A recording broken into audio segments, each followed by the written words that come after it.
Good evening, all.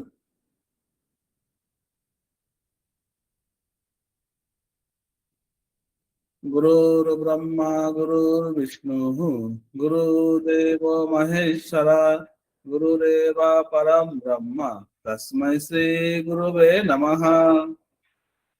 Dhanmantarim Pasyapatim Girijam Ganesham Nattvadhuna Charaka Susrutabhag Bhatadin Smitva Bhisha Guruvaran Yasasa Samidhan Vilalachandra Charanan Punato Smi Shashat. Namaste. Heartiest getting to all on this auspicious second day of the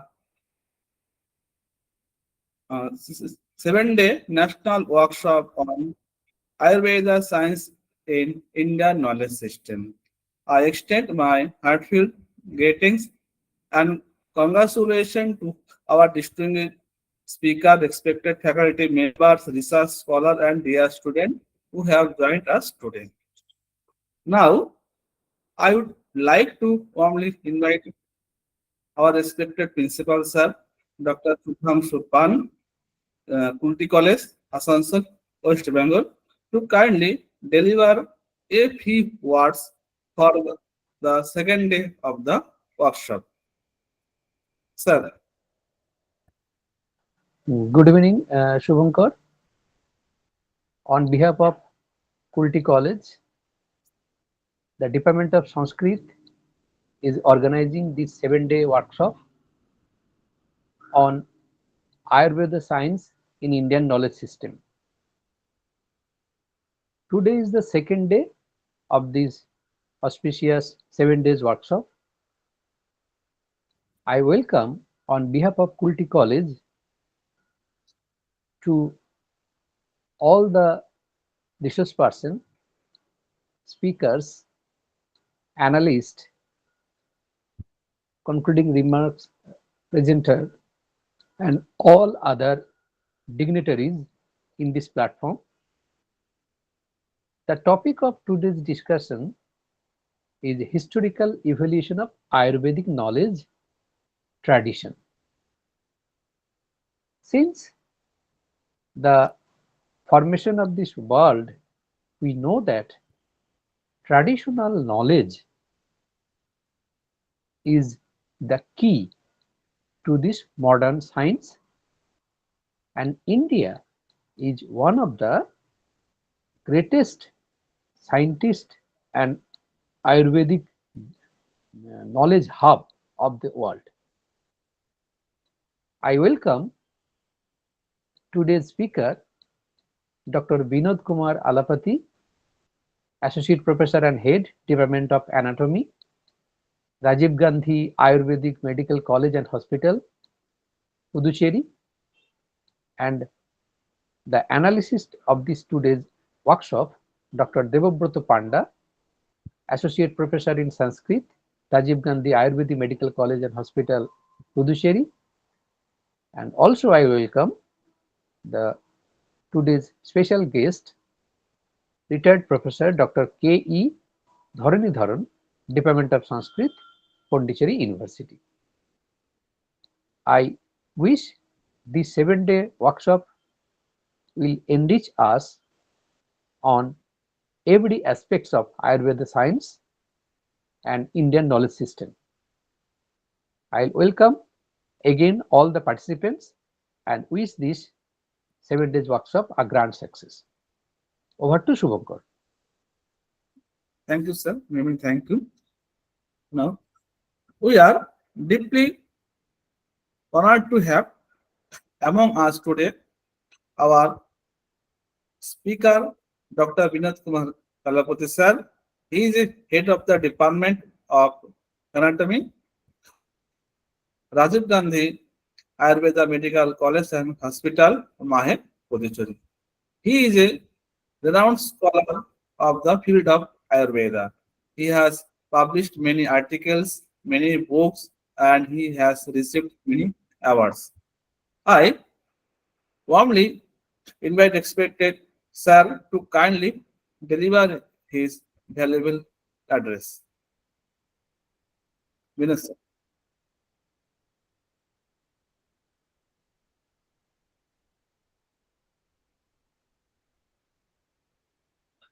Mute है sir. Mute, sir. Okay. Now Is it okay. audible? Yes sir. Yes, sir. Yes, sir. Yes, sir. Okay. Shall I start? Yes, sir. Let us start. One second.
Sir, is it visible now? Yes, sir. Yes, sir. Yes, visible. It is clear. The PowerPoint is visible? Yes, sir. It is visible, sir.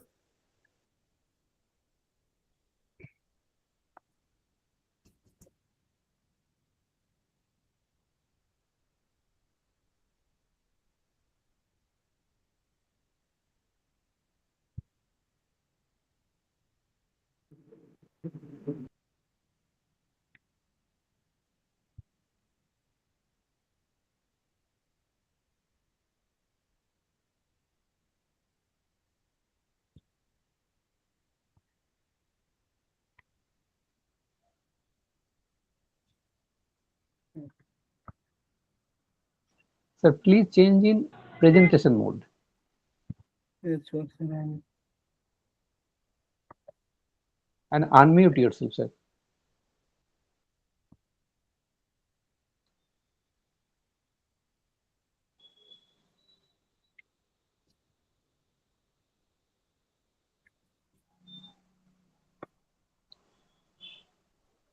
No, is it in Yes, presentation mode, sir?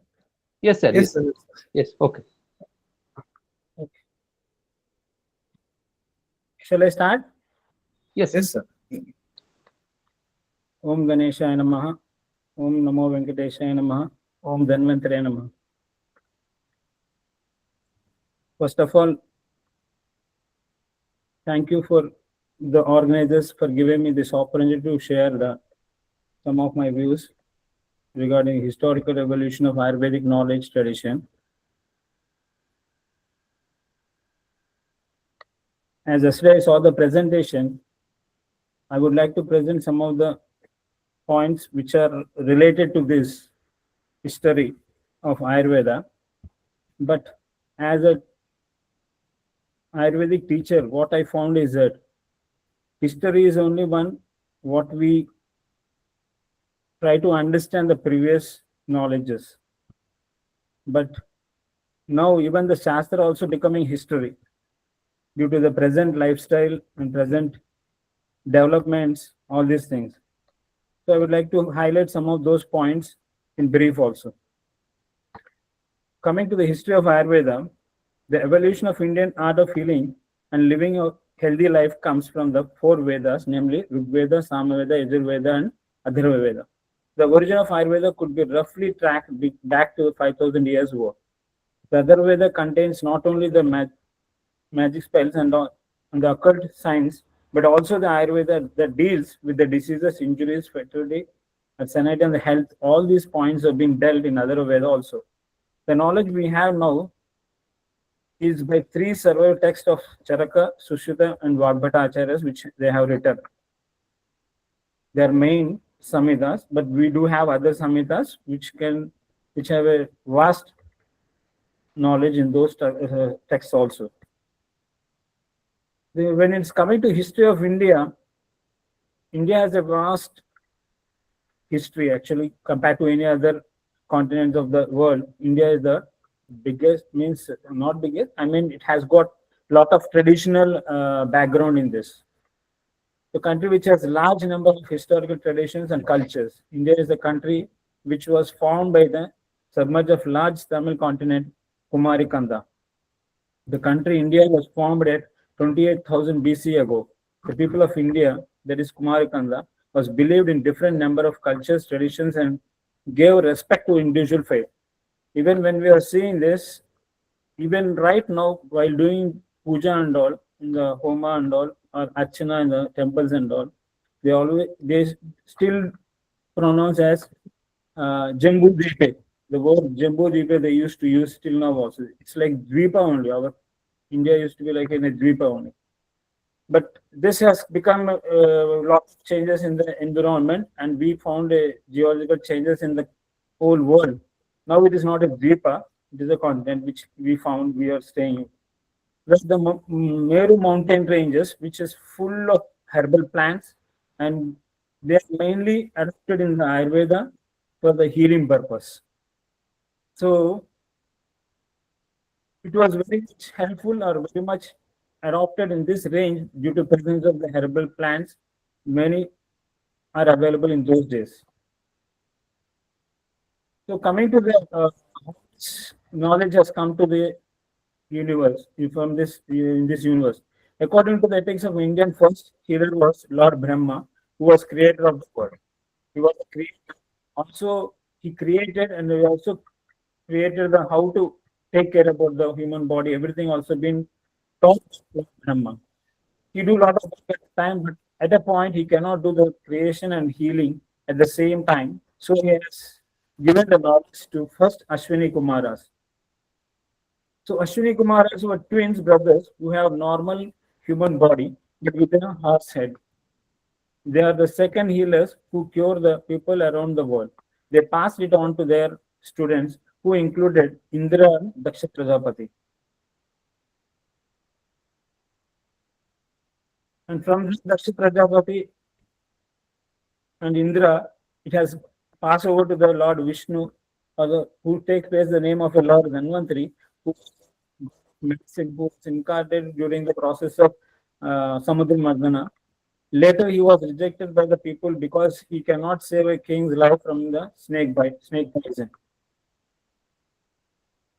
So, how this it has come to the earth is the ancient saints stress that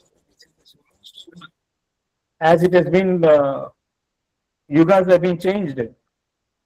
That adharma is going on, and people have been suffering from many diseases which are not been known by many acharyas.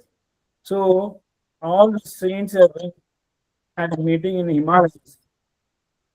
They try to find out how to survive these people from these all complications, and we should require the knowledge which is already there in the day, how to descend it to the earth.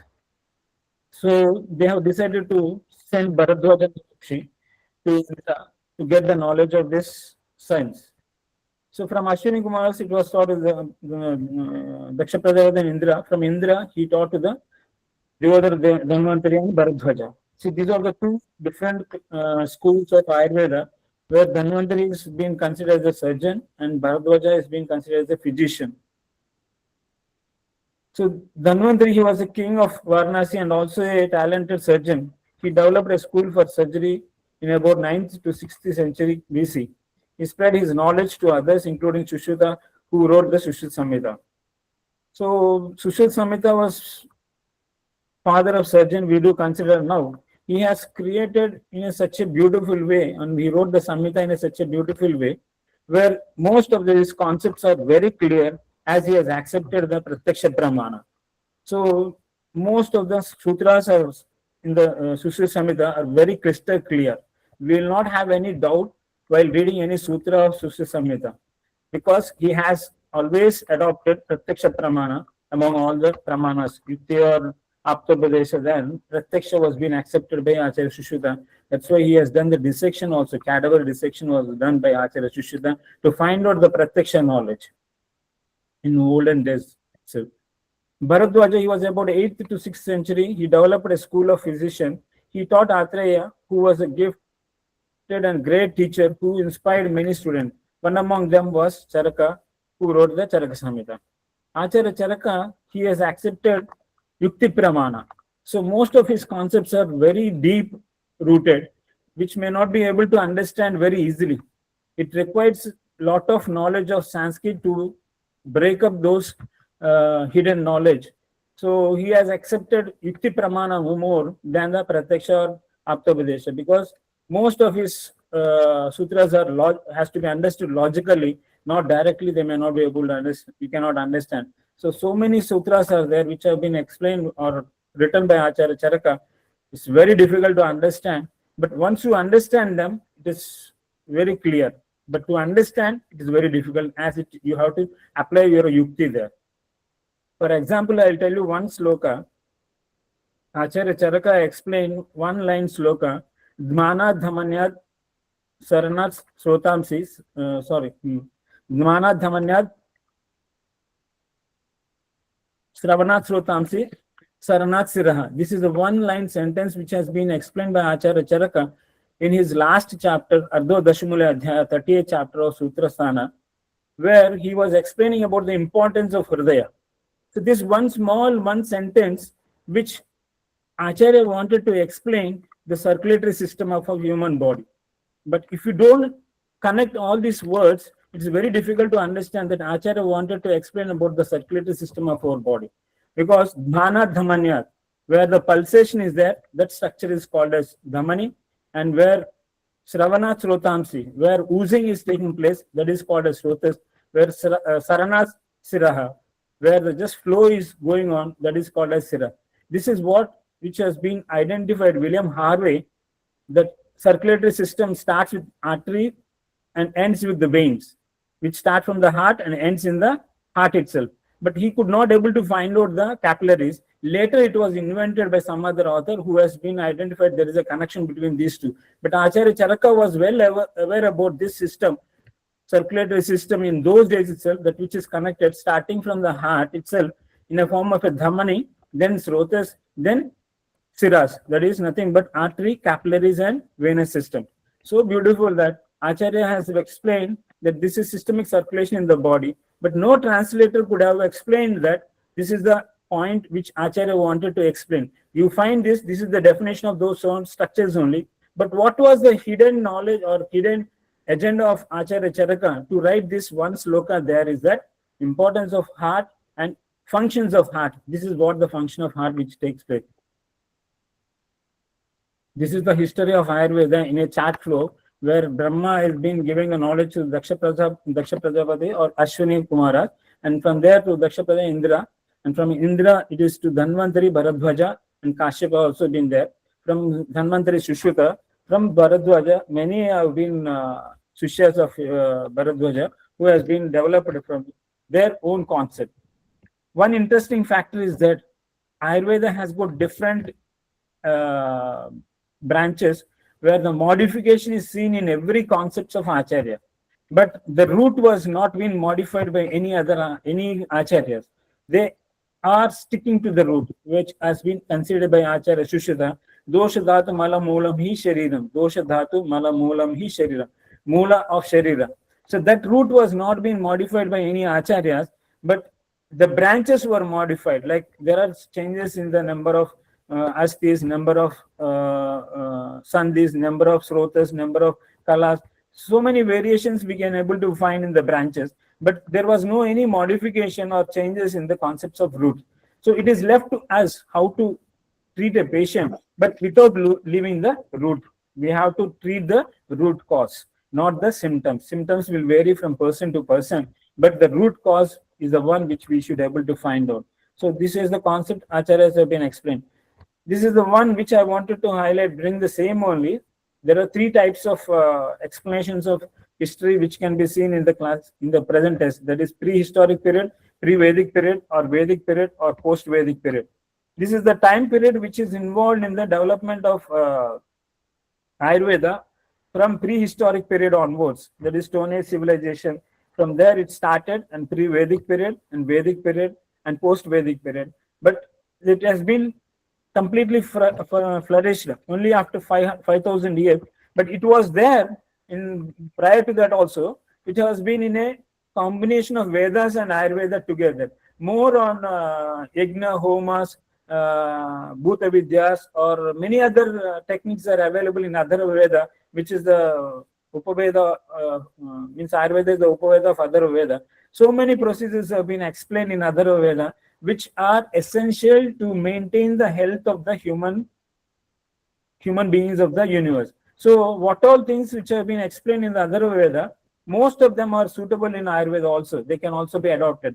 That is Jyotishya or Vastu or many other are there which has to be which can be involved in the concepts of Ayurveda, and Yajna, Homas, everything, Balis. So many Balis also been explained in Ayurveda also.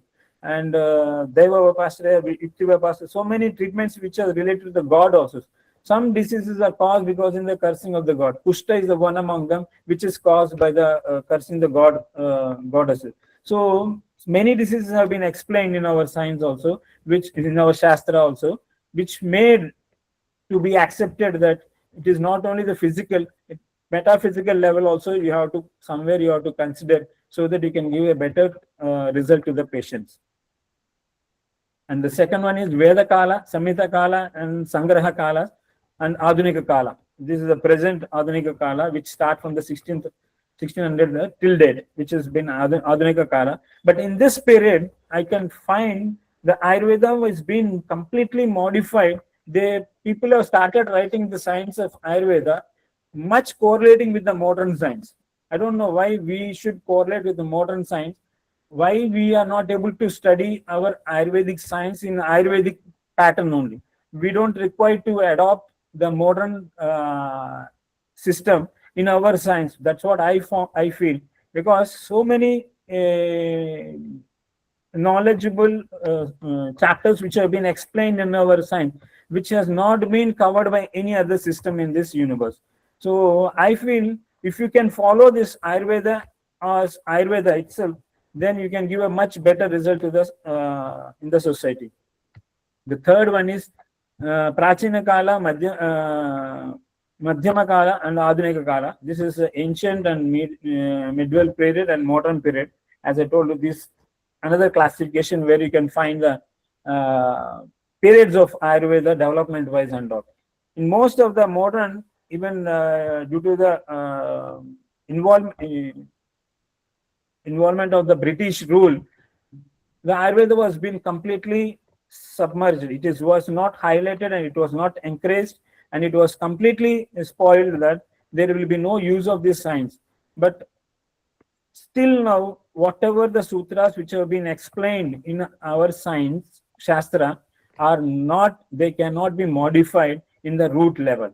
They can never be modified in the root level. You can modify at the branches, stems, or any other part, but not in the root level. It is the same one which has to be accepted by every others, all the scholars or teachers has to be accepted. You can never modify in the root level at all. So Vedas, as I told you, Rig Veda, Yajurveda, Samaveda, and Other Veda. Other Veda is the one, it's Upaveda as Ayurveda only, the science of life, which is studied with the socio-economics, political.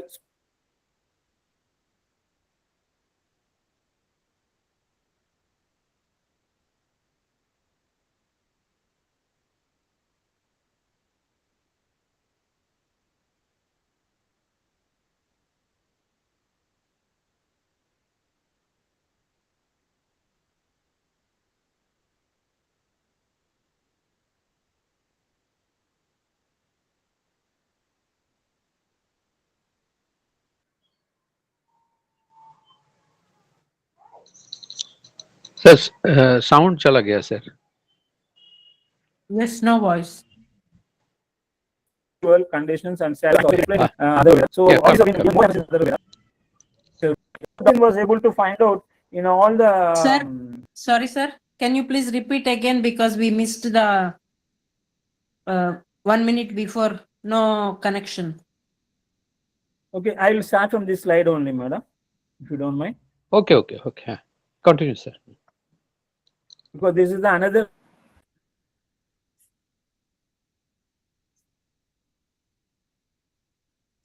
how it has been manifested, what is the period, time factor. But all these factors is only to know that this is my grandfather. He was so big. He was so big Vaidya. But just saying that there is no use of that. But what he has done, what he has contributed to the society, that is what we require. My grandfather was a Nadi Samrat. My father is a Nadi Praveen. I can just say that, but what is the use of just saying that my grandfather is a Nadi Samrat? But I don't have the knowledge of that because it is not transported properly. It was not transported wisely from olden days onwards, because most of the concepts which have been not dealt or discussed or disclosed to the colleagues also, because it was so much secretly maintained that how to prepare medicine, how to prepare a bhasma, how to diagnose the patient. So many things are there which was not disclosed. Even I am not, sorry to say that, even I am not disclosing so many things which I am adopting in my diagnosis. I have a different technique which I adopt only by looking into the Indriya Ardhas, I can able to diagnose. I don't require any lab reports, nothing is required. But I can understand what is actually happening inside the body of a human being by just looking into Indriya Ardhas. So, but till now I have not given to anyone. This is one. If I give to someone only, it go carry on. But till now I have not given. But I will give one day. I hope I will give one day. But it should be known to everyone that the knowledge has to be transported from person to person. But I studied maximum by thinking logically only. I started thinking myself. I adopted myself. and I'll gone through all the classical texts, try to understand in a logical way. So I put all my efforts to understand. So Ayurveda is a eternal or not? We don't. So many references are available, but Acharya Charaka himself says we don't know. Don't try to discuss all those points. It is present or it doesn't present. But right now, what is the use of Ayurveda? How has to study this, and from what, for what purpose? The main purpose, even Acharya Charaka also said that who has to study this one? He has advised in olden days, three types of castes have been explained. That is Brahmana, Kshatriya, and Vaishya and Shudra. Four have been explained. In that, three are eligible to study this science. They can study. Who are all that? Brahmana can study, Kshatriya can study, and Vaishya can study. These three people can study this science. For what purpose is that? Brahmana can study and carry over this knowledge to the other people. And Kshatriyas has to study that. They gain knowledge from the Brahmanas, and they have to adopt this line of treatment in protection of their kingdom, protection of their people of their kingdom. So they should know the Ayurveda also. King should also know the Ayurveda so that he can protect his kingdom people.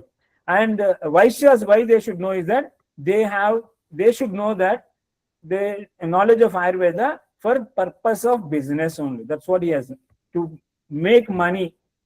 How to spreading this Ayurveda, making a business one, only Vaishyas can do that. So they should know, they should learn Ayurveda for doing the business purpose. So this type of explanations are available in Charaka Samhita. What is the purpose he also has explained.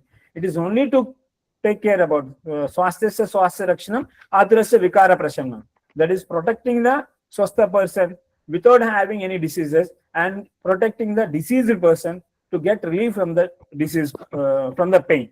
So all this has been explained by Acharya Swami. From where this has come from. Even Acharya Charaka also explained that it is an Upaveda of Atharveda only, where Atharveda has been involved in so many procedures related to the Yajna, Homa, Bali, like so many procedures have been explained in Atharveda.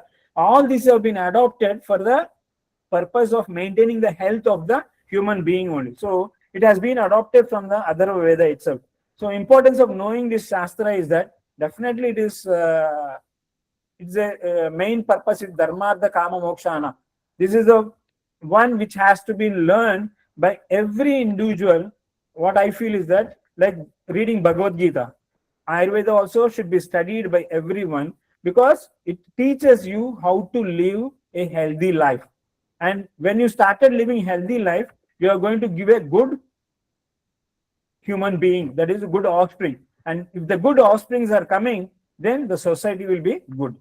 But now society is being getting damaged as we are not getting a good offspring, and even the parents are not following so many things which has been explained in our Shastra, that they became history only.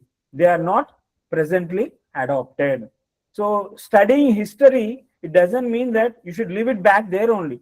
Whatever it is there, it has to be adopted in present also, and it should be carried over. Never say that we are modified. So many people we said, you're old people, because I born before 60, before 70. So my generation is older generation, and the new generation is new generation. So they are having complete contrast concepts, ideas, way of lifestyle. Everything is different from the lifestyle of previous one. But that impact, where it is having, they are not aware about that. That knowledge has to be carried out. This importance of knowing this Shastra is that how to live a healthy society, how to live a healthy life in this society, not individually, also all as taking together, every individual also within it. Vasudeva Kutumbam, that's what he has been explained. Now, our Modis are also, he is spreading that we have to take care about every individual of this universe. Is it a right of every human being who has taken birth as a protecting or helping or doing something good to the poor people? That is the only intention of taking birth. That's what, beyond that, no other work which you have to do in this universe. Just follow the rhythm of the universe, according to rhythm of the universe, and just do help to others. This is only our aim. So what is itihasa? Itihasa is that iti ha asa. Iti is thus and ha means positively, asa is existed. So took place or happened. Itihasa means that which has taken place or which has happened. So it tells about the detail of the past and real incidents only, but not of future. But not of future. So knowing to certain extent of itihasa is well and good, but sticking there only, why this is not changed, why it is not modified, why this has not carried, and already existed Shastra also been becoming a itihasa. That's what where we should concentrate. That Shastra should not die, and definitely there is no death for Shastra, but still we ourselves are killing the Shastra by not following it at all. It includes events of the present also. So what is Shastra and science? We can definitely find that Shastra is one. Is there any difference? Definitely there is a difference. You cannot say Shastra and science is one and the same. Because if so, what is the difference? Shastra is the one which doesn't undergo any changes. It is a permanent one which cannot be modified or which cannot be changeable. But science is always changing. Science is always changing. This is the difference between Shastra and science. But change is the universal law. Change is a universal law. But it is not applicable to the Shastra. It is not applicable. Change cannot be applied to the Shastra. You can modify at the branches level, not at the root level. Modification, if you want, you can explain. No problem. But root can never be modified. If you modify in the root, then it will collapse. As pillar is standing on the basement only. If you are trying to modify in the basement, the upper part will collapse. So in the same way, roots are very strong in Ayurveda. No Acharya could able to touch the roots to modify. Only they could able to do the modification on the upper part. That is left to your wish. Everyone constructs their house according to their interest level. Some want like the big dining room. Some want a big bedrooms. Some want a big bathrooms. It is left to you. Whichever you like, you can modify it. But the basement cannot be modified at all. The same way, you can modify how many number of bones, how many muscles are there. That doesn't have any role. But the concept of dhatu, the concept of dosha, the concept of malas can never be modified. They has to be existed in the same form. They are existed, and that is not been accepted by many of our Ayurvedic people also. They are not adopting, not accepting. They are not adopting those concepts. Try to depend. They are most of the time they are depending on the other systems like modern system and all, that going for X-rays, going for CT scan or many other investigations, blood reports and all. But our acharyas are able to explain so many complications. It may be diabetes, or it may be arshas, that is piles or fistulas. So many have been explained without doing any investigations. Without doing any, they were not having any investigations. Blood reports are not there. No scanning was there, not there. No X-ray was there. But still they could able to understand. How they could able to understand that there is a logical concepts have been explained, which was not written in the text, but we only have to understand how to improve our knowledge. First, coming into this, how the universe and human body is formed. This is also history only, which is how the universe has developed, how Ayurveda has developed, how human body is developed. But this gives a beautiful knowledge why we should accept or why we should study this history. This is one among them. That how the universe has developed or how the human being has explained in it. That is in Taittiriya Upanishad, he has explained Akashad Vayu, Vayu Teja, Tejas Udakat Prithivya, Prithivya Aushabhyad, Aushabhyad Annat Purusha, Sa Evanna Rasamaya. This is what which has been Acharyas, I mean, in the Upanishad, it has been explained that this is the way how the Purusha is manifested in the universe. So beautifully it has explained, Akasha leads to Vayu, Vayu leads to Tejas, Tejas leads to Udaka, Udaka leads to Prithvi, and Prithvi leads to Aushadha. So most of the medicines are derived from Prithvi, that is earth only. That is the main root for the formation of Aushadha. Aushadhyad Anna, from Aushadha only Annas are formed. Means some of the plant kingdoms are used as the Aushadha, some of them are used as a Anna. Aushadha is Vira predominant, Anna is a Rasa predominant. So first of all, you have to create the human body is made up of from anna, not from aushadha. So annat purushaha. From anna only purusha is manifested. So human being, its health is always maintained by the anna. If proper anna is consumed, then the person will not be affected by any diseases. If person is not following proper anna, then he may has to depend upon the previous one, that is aushadha. There is a limit for every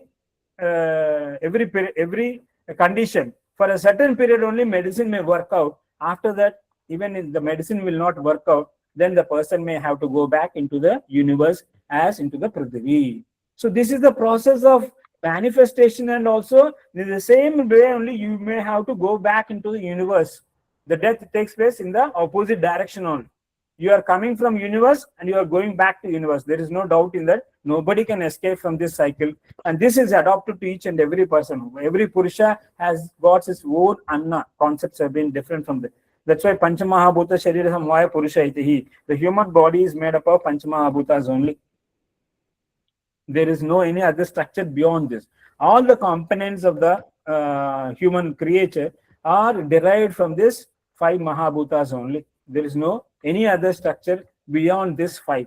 From this 5 only 7 dhatu, 3 doshas, 7 dhatus and 3 malas are formed in the human body. There is another concept which has been explained by Acharya Shushruta. He accepted the concept of Srishti Utpatti Krama by Sankhya philosophy, which has been told by Sankhya. You all, being a Sanskrit student, you might be knowing about this Sankhya's concept of universal formation, Avyakta, Mahat, Ahankara, Sattva, all these 3 gunas, and from this they are being derived Indriyas, Karmendriya and Gnanendriyas, and Ubhayatma, Manas is derived. This is the process which he has explained how this universe has been manifested. For this, Acharya Shushruta, he said, it may be correct. He was not saying it is wrong in the development of universe, but he has explained one sloka, beautiful sloka, which has to be adopted by a Vaidya, how this universe has manifested. And this has to be adopted in clinically also. So beautiful that Acharya wanted to say that it is not just universal manifestation. You should know about how this Vyadi or human being is also manifested in this universe also. That's what Swabhava, Ishvara, Kala, Yadrichika, Niyatim Tada, Parinamacha Manyante, Prakrutim Prududarshanam Cha. This is how the universe has been accepted, universe is formed according to Vaidyas. As a physician, you have to look into this concept. Swabhava, naturally. It is a natural process. Don't try to break your head, because every recent people, they are trying to find out how this universe has manifested. They are trying to find out Big Bang theory. So many theories have been coming. But you don't have to find out, or you don't have to break your head why and how it has come. Many things we cannot find. You may not be able to find out the reason. You have to stop at one place and started utilizing it. Because the person who has invented current, he was not able to see current. He could not able to show the current to the society, but he was able to show its effect. So in the same way, you may not able to show so many things in our body, but you can show its effect on your body. So you may have to accept. For that, the Subhava, naturally, so many things are taking place in our body, which has to be accepted, like old age changes or Bala Avastha, growth of the human body. It is a Swabhava. Natural process is that it has to grow. If it is not happening, that is not its Swabhava. There is a hampering in the growth of the child, means that is it is going against the Swabhava. So you should be able to find out that it is a Swabhava or a Swabhava. Then if it is going according to the Swabhava, it is not a disease condition. It is a healthy condition only. So all the changes which are occurring in our body as Swabhavaja, they are all coming under the normal conditions. But if it is not causing Swabhavaja, means then you may have to find out what is the reason why it is causing. That is, there must be some reason which is manifesting diseases. So always Swabhavaja, it is old age changes. You get geriatric changes. That is Swabhavaja. You cannot prevent it. Which you go into the period of a Vata stage, it's a function itself, destruction. When you are in the middle age, it is the body's maintenance is carried out. That is the Pitta stage. If you ask why, no, there is no reason. It is its Swabhava which carries out its function. You do all many mistakes in the middle age, but you are not being affected by any diseases. But the same impact once you reach to the old age, whatever the things which you have been followed, adharmas which have been done by you, will be definitely have impact on the old age, where you try to have the destruction process very faster. Many diseases can be seen in that. So naturally, whatever processes which have been taking place, that has to be accepted. And some of the, it is a God's plan also, how this universe has been. Ishwaram, God has created. Don't try to break your head. God has created. He created means, for that he has kept everything. It is good and bad also can be created. It doesn't mean created. You have in the universe two types of people are there, good and bad. But there is no bad at all. Where absence of good only, you find the bad. Everyone is good only. Sometimes some people will leave the good thing, so automatically it becomes a bad. Otherwise, they're all good only. Just because they left the good thing, they become a bad only. But every individual is a good only. So Ishvara is the one who is involved in the creation of this universe. In the same way, Ishvara is also the person who creates the diseases in your body also. Sometimes karma, which we have to accept, no doubt in that. By the karma, even Lord Krishna, he says also, according to your karma, you will be facing the problems in your life. So that is being decided or framed by the God itself.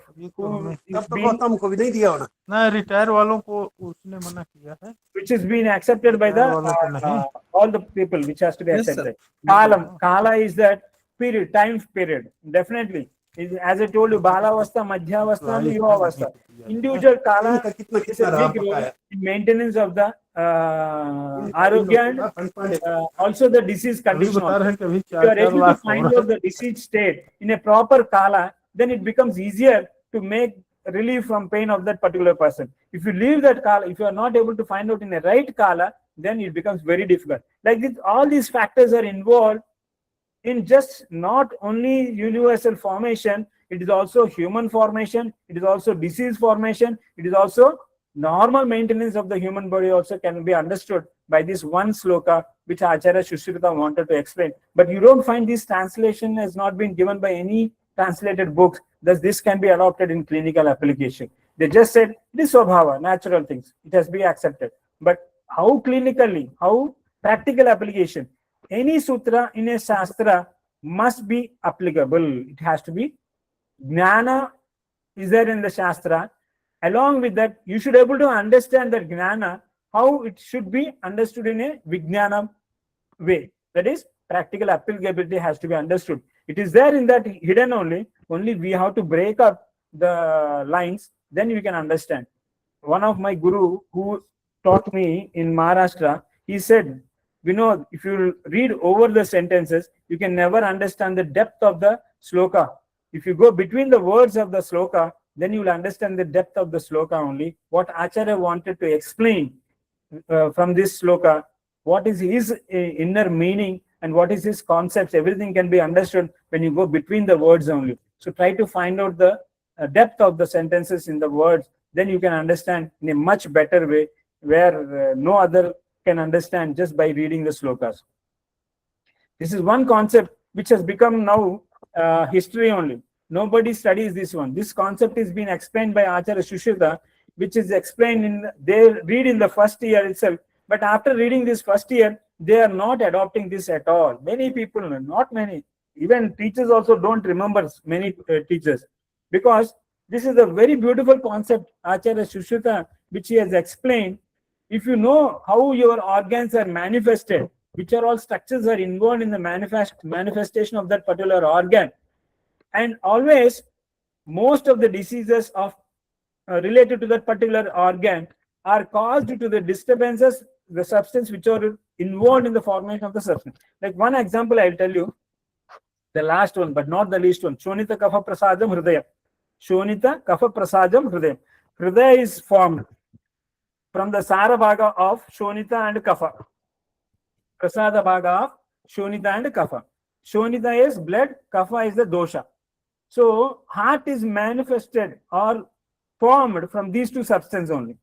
And when you look at into the diseases of Hridrogas, These are the only two substances which are involved in causing of diseases of Hridroga also. Shonita and Kapha. When Shonita and Kapha are affected, definitely there will be Hridroga. No doubt in that. Without involvement of Shonita and Kapha, there can never be chance to have a vitiation in the Hridaya, because Hridaya is derived from Shonita and Kapha. So if you protect Shonita and Kapha in every individual, definitely you can sure that his heart is not going to be affected by any diseases. It may be hypertension, it may be myocardial infarction, it may be valvular changes, it may be ventricular hypertrophy, whatever condition it may be. Try to protect Shonita and Kapha. Definitely, heart will be always safe in condition. But this knowledge is not being applied. It has become itihasa only, history only. They are not carrying forwarded. They are not transporting this knowledge to the every individual students. They are just reading this and forgetting. But it should not become a history. It should not become a itihasa. All the knowledge, Shastra's knowledge are becoming itihasa, which is not able to be highlighted by the well-versed scholars. I'm not a well-versed scholar, sorry, but still many people are there who has a vast knowledge, who has to think in a logical way. They should think and they should elaborate this science in such a beautiful way. I'm not able to complete the 10 chapters of Sushrit Samhita Sharirasthana to understand the depth of the science. My life may not be sufficient. I'm sure, because I'm not able to concentrate. I'm not concentrating only on Charaka Samhita or Sushrit Samhita alone. Because in olden days, we used to have a Gurukula system where this science only been taught, nothing else. You have been concentrated from morning to evening discussing all these points only. But now, in this present life, we have multiple functions, multiple tasks, multiple relations, multiple, all nonsenses are connected, we are connected with, which is we are not able to understand, which we are not able to have a time to know much deeper concepts of these sciences. But this is a wonderful science which has to be understood in a much depth way. Remaining all also same thing only. Garbhasya, it started with Garbhasya. In the Garbha only, all these are Yakrut Plehano Shonita Jo, Shonita Kapha Prasa, Shonita Fena Prabha Pusaha, lungs are derived from the Shonita Fena, Unduka, Shonita Gitta Prabha Undukaha, Kapha Shonita Mamsa Saro Jihwa, tongue is derived from these factors. When there is a Kapha, Shonita and Mamsa is affected, Jihwa is affected, no doubt. If you have any muscular changes in your body, definitely it will reflect on the Jihwa. If you have any disturbance in the blood, in the body, it will definitely reflect on the tongue. If you have any disturbance in the Kapha, definitely it will reflect on the tongue. You can able to easily identify these related structures in the tongue itself. And if you protect those things, your Jihva will be the best one, where it is the only one which has to be controlled by the individual person, which acts as a dual indriya. That is, it's a karmendriya as well as gnanendriya. Karmendriya and gnanendriya. And if you have control on this, you will be healthy physically and mentally also. The words, the eating, the desire towards the eating, if you control, you will be the happiest person in this universe. But we always land up in the problem by speaking unnecessarily where we should not speak, by eating the substance which we should not eat.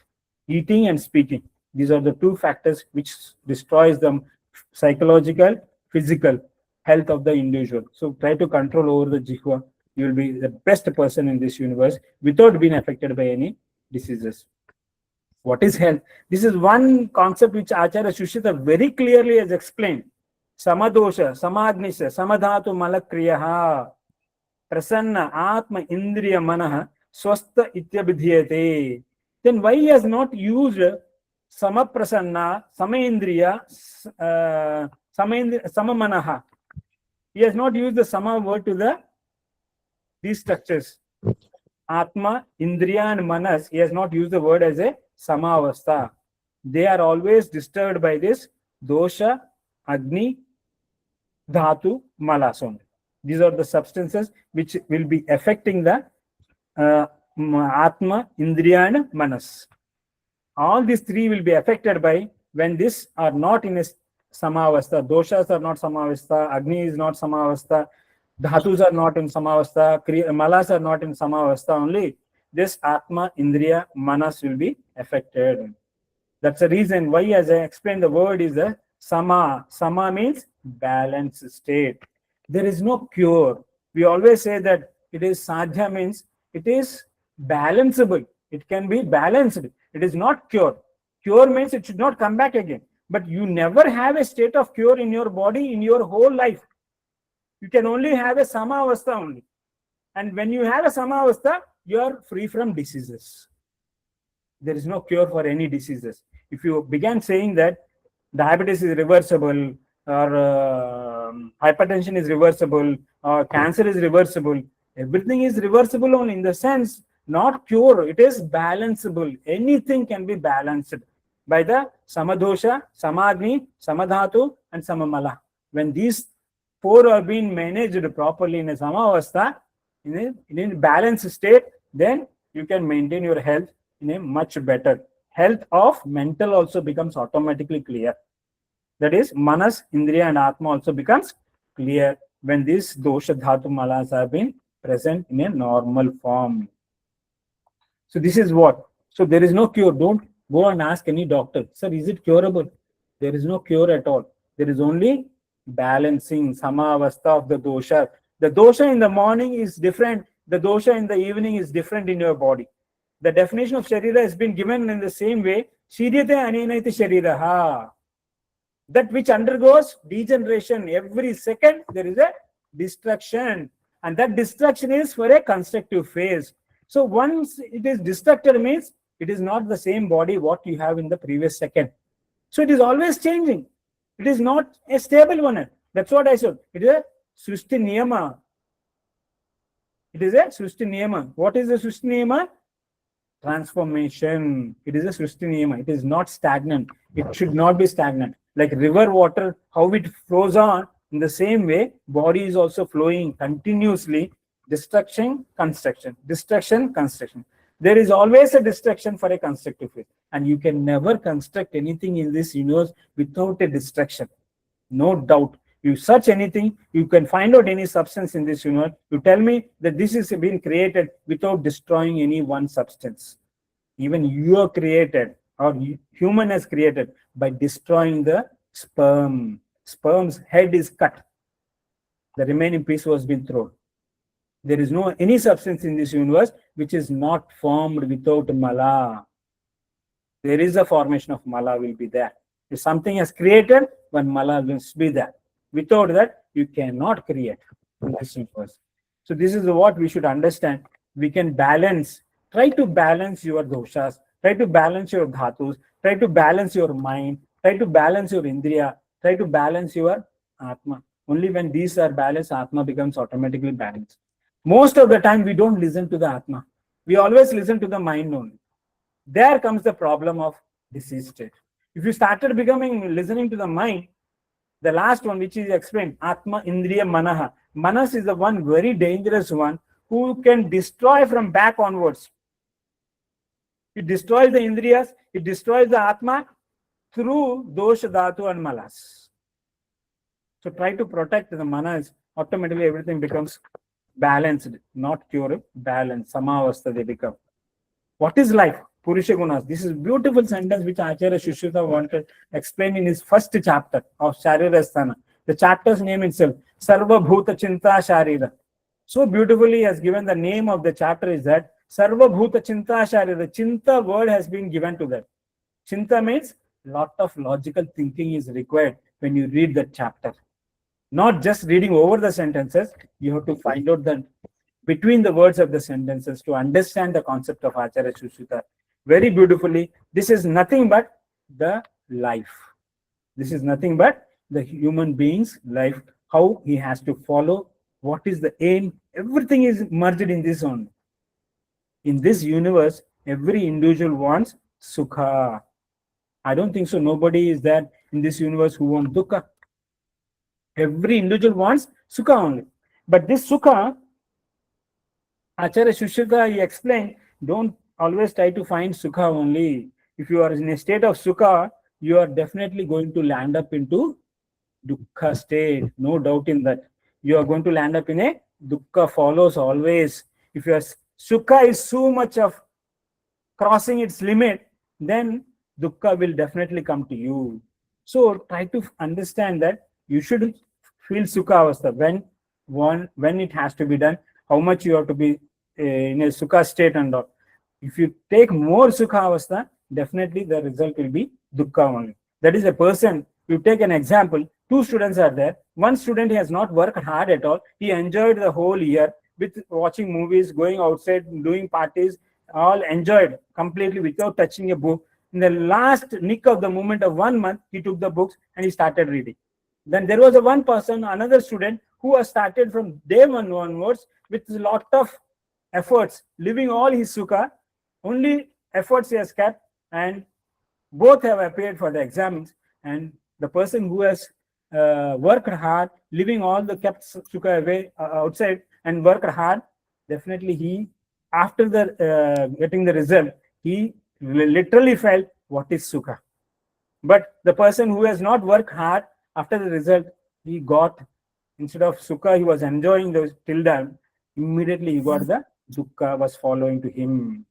So remember that as a coin has up and downs, in our life, there will be sukha, there will be dukkha.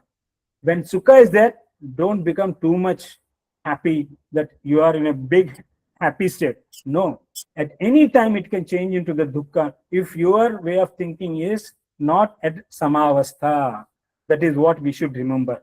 And to obtain this sukha and sukha in this universe also, every individual should have some goal, some aim.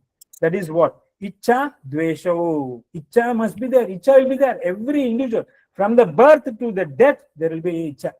Can you tell me anyone has got no icha? No doubt in that. Every individual has an icha in his body. Without having icha, he will not survive. He will die at the same day. If he doesn't have any icha, he will go to samadhi. No doubt in that. So, icha is a must. Starting from the birth onward, he will be having a icha to drink milk. After growing up, he will have a icha to eat solid food. After becoming elder, that he feels, I want to become an elder man. He wants to show that I am a big man. He will always have a icha to show that I am an elder and big person. So every different level, your icha goes on changing. Your icha goes on changing. But if this icha is not fulfilled, definitely you are going to get dvesha. Automatically you will get dvesha. When your desires are not fulfilled, then automatically you'll get dvesha. Like if you have a desire to purchase a bicycle, okay, and you will ask your father, Papa, I want a cycle. And then father says, no, Baba, it's very risk. You should not go by cycle because traffic is very, very difficult. It is very difficult. It is not safe. So please, now you don't take any, I will not purchase you any cycle. No. Then what he immediately thinks, he will give so many examples. Everyone is going, Papa. My friend is coming by cycle, Papa. My other friends are coming by so many excuses he will give. He started giving examples and excuses. So why you don't give me? And it become getting dvesha over father. See, my father is not giving anything. And my son also is saying that same thing. Only he started telling me, I am giving him things which before asking I was giving. Now he is saying, you're not giving the things what I wanted. It is true. I was not knowing that. I thought he was enjoying that. I was giving everything before he asks. But 2 days back he told me, what you know, Papa? I want something else and you are bringing something in. He started getting dvesha on me. He's not liking me. You don't understand me, he's saying. So this is what happens when your desires are not fulfilled, you will become dvesha. So don't have a desire. Just go as per the flow goes on. Just do your duty. What is your duty? That is only should be the icha. Icha should not be beyond your duty. And duty varies from time to time. And try to adopt your duty, automatically your desires, ichas will be fulfilled. No doubt in that. Don't keep anything because you are a pre-programmed chips. We are a pre-programmed chips and our program is going on without any destruction, without any complications. But don't try to put finger in the movements, the functions of this human body. Automatically it will take you in a right way. Icha, dvesha, prayatna. And to obtain all this, you should definitely have. To obtain sukha, to obtain icha, you should put all your efforts. To reach your goals, your prayatna is must. This is what Acharya wanted to explain. Don't read these slokas and forget about them. Sukha means happiness. Anukula Vedanam Sukham, Pratikula Vedanam Dukkham. Over. No, that is not the concept what Acharya wanted to explain. He wanted to explain. Most of the translated books he has given like this one. Sukha means Anukula Vedanam Sukham, Pratikula Vedanam Dukkham. No, but how? For what purpose? For what way you have to understand it as a clinician or a physician or a father or as any other role which you are going to play in this universe. How to take this sukha, how to take this dukkha, how to take this icha, how to take this dvesha. The first one, if you follow in a much better way, the second one will never enter into your life. If you follow sukha, how much you required only, definitely dukkha will never enter into your life. If you follow your desires, how much only you want, you know this is only for me, this is what I require only, then you will not be having any dvesha. But to obtain the sukha and dukkha, you should definitely put 100, no, 200, no, 400% effort must be there. And whatever efforts you are putting, it will not going to vanish any time. If not today, tomorrow you will be getting benefit out of that. For every karma, there is a result. For every action, there is an opposite equal reaction will be there.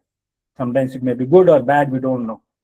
But try to do your duty to obtain sukha and icha by putting all your efforts, prayatnas. Like the prana, apana. See, this is so beautiful, Acharya. I cannot imagine why you only explained as a prana and apana only. Prana is that which is going inside. Apana is that which is living from the body. Prana, apana. So beautifully as explained. Take good, leave the bad one. This is what the Acharya wanted to say, that it is not the prana vayu or it is not the apana vayu. Always take it, but leave something. In the sense, you take, you earn, you give something else to others also. That also can be adopted here. Prana and apana. Both are doing only two. The remaining between three are there. They are controlled by these two only. If prana and apana is best, you forget about vyana, udana, samana. Don't bother about that. Automatically they will become normal. That's what I understood. Try to maintain prana and apana. What has to be done to regulate the normal functions of prana, to regulate the normal functions of apana. Definitely the remaining two will be balanced, no doubt in it. You don't have to think of them remaining three. So try to control prana and apana. Take and give. That's what does the hridaya. Hridaya, that which takes, which gives also. Prana and apana. Unmesha nimesha. So beautiful. If I began explaining, so many things are there. Buddhir, mana, sankalpa, vichara, smritir, vijnana, madhyavasaya, vishayopalabdhi. All these factors are nothing but how to live a healthy life in this society. By adopting all these gunas, you will be the best human who can survive in this universe. But how to understand this? How to apply this knowledge as a vijnana? Vijnana. Every order has an equal importance. Buddhir, mana, sankalpa, vicharana, smritir, vijnanam,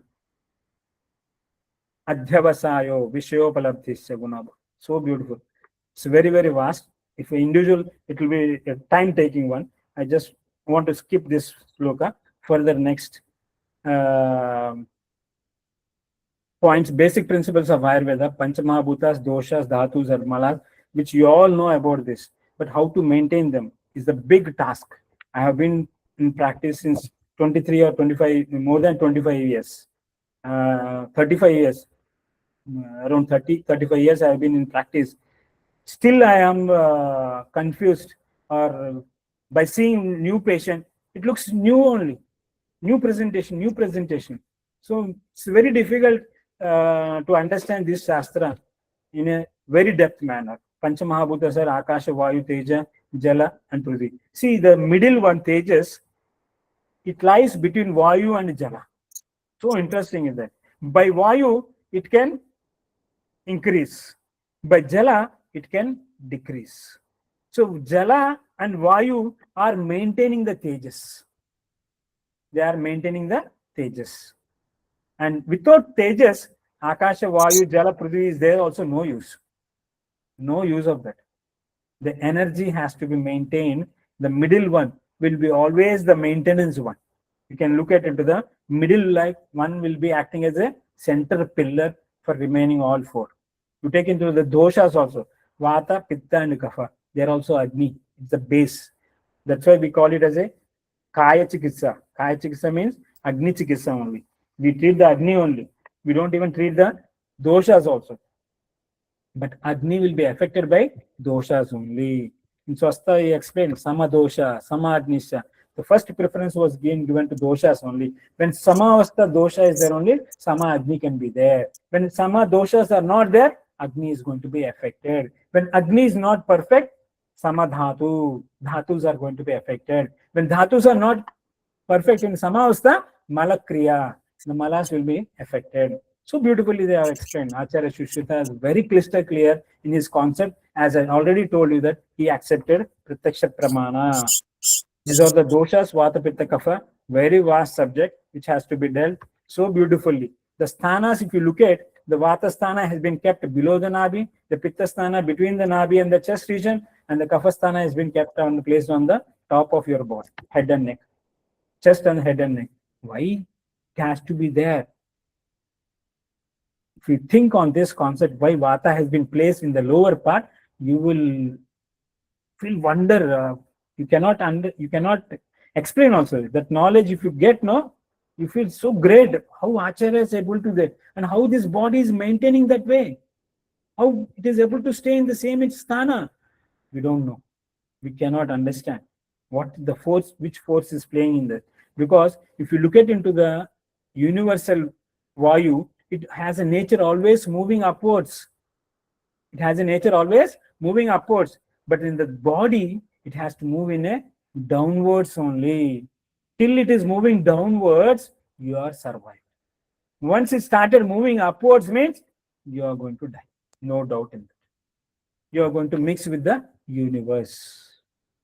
You should be opposite to the universe. That in your body, Vayu should move always downwards rather than upwards. Once it started moving upwards, you are going to get diseases. No doubt in that. And you may die sometimes also. Dhatus are Rasa, Rakta, Mamsa, Meda, Asti, Majja, and Shukra. Again, in the middle one, the fourth one is Medas. It is the one which maintains the remaining all other also, which can destroy the first three, and the last three. Medas is the one which regulates the whole body. It's a vast subject to understand it. Everywhere there is a reason for that. Malas, Purisha, Mutra, and Sweda. Mutra is the one which manages remaining two. Based on the Mutra only, Purisha and Sweda depends. Quantity of urine is more, Purisha will not come in a right way. Sweat will not be seen. When Mutra is reduced, you may find stool may be passing as a loose stool. You may get more sweating. So Mutra is the one which decides, because it is a metabolic waste. Mutra is a metabolic waste. Purisha is the gross waste, and Sweda is the subtle waste.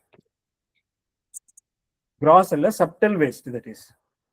These are the main three malas. So beautifully our acharyas are big. In this dosha dhatu malas, there are no modifications. Every acharya has accepted these only the three doshas, 7 dhatus, and 3 malas.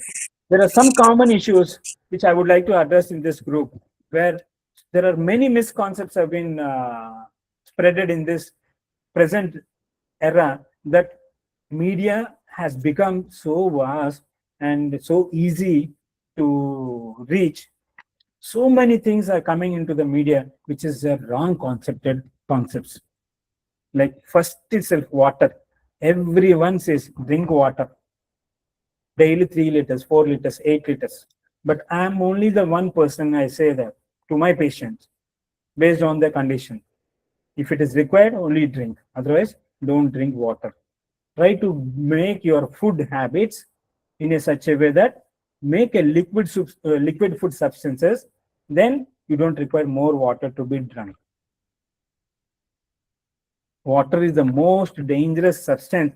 If anyone is drinking regularly, they are causing their internal organs weaker, weaker, weaker. No doubt in that. A person who drinks more water is going to damage his heart, is going to damage his kidneys, is going to damage his bladder. No doubt in that. So how much quantity of water has to be consumed by individual person? It varies from person to person. Only a physician can tell you that how much water you require to drink.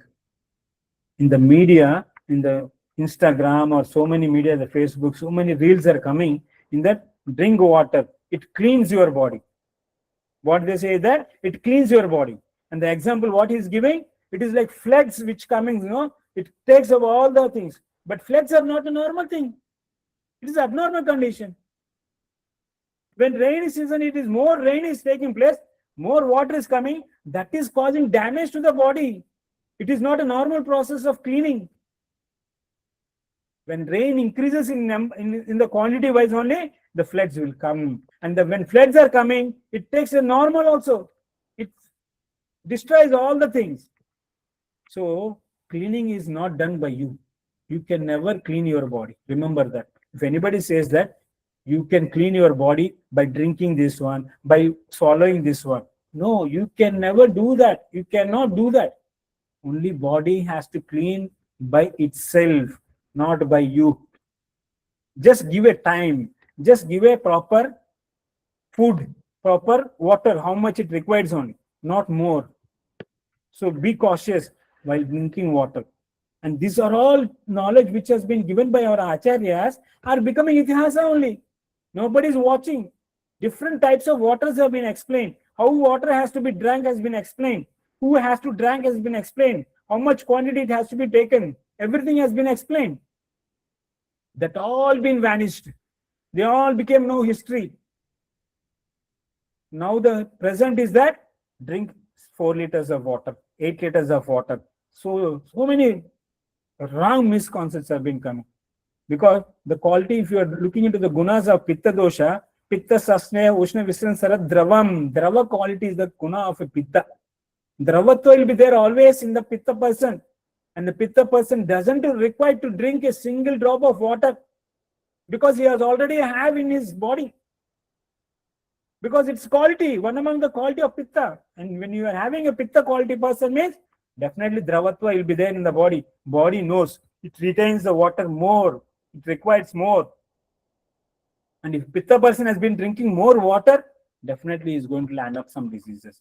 So you should know who has to drink water, who should not drink water. How much water has to be consumed and which form it has to be taken. Is it cold or luke or hot or freezed? What type of water has to be given? That has to be decided by the physician only. Millets, dry fruit, junk food, all these have become a big mafia. I don't bother about saying this word. It's a mafia on. They are minting money from the people by saying that eat millets, you'll become strong. No, I always say that who has to take that millets? Is it the kid? Is it the old man? Is it the person who is a younger person? Or a person who is working in an AC room? Thus, it is suitable for him. A person who is working in a sun, in heavy sun. Who has to consume that? Every food is not suitable to everyone. Remember that. Whatever they say in the reels, they say that you have all these things, you get strength. Bal ke liye ye khao, bal ke liye ye piyo, bal ke liye ye karo. Simple logic they don't understand. You don't have to go back of strength. You try to have a food which increases your health. When you are healthy, you are having strength, no doubt in that. But now people are back of strength by leaving the health behind. Nobody is able to understand that. By following these things, they are losing their health instead of getting strength. So juices, raw food, who has to consume? That is not been explained. I say these are all should be avoided. So beautifully, Annavidya Adhyaya has been explained in our acharyas. Which rasa has to take place first? Which rasa has to consume last? Thus we are following that. It has become itihasa only. Who is adopting that knowledge? When you are not adopting that knowledge, it is itihasa only. So why I had chosen these all points is that many topics are becoming itihasa, history only. All new developments which are coming, that is destroying the health only. Regarding lifestyle also, daily regimen. Dinacharya, Rutucharya, Ahara Vidhi, Veganadhare, so many beautiful things have been explained in our science. No other system could have explained in such a beautiful way. But we are not following that Dinacharya, we are not following that Rutucharya, we are not following that all other things which have been explained in our science. We follow according to our own wish. There is one trend now, intermittent fasting. Some people say intermittent fasting. Some people say 2 times a day meal. Some people say only 1 time a day meal. Some people will say you take 1 hour, every half an hour, 1 hour, 1 hour if you're diabetic. I don't understand what they are advising that.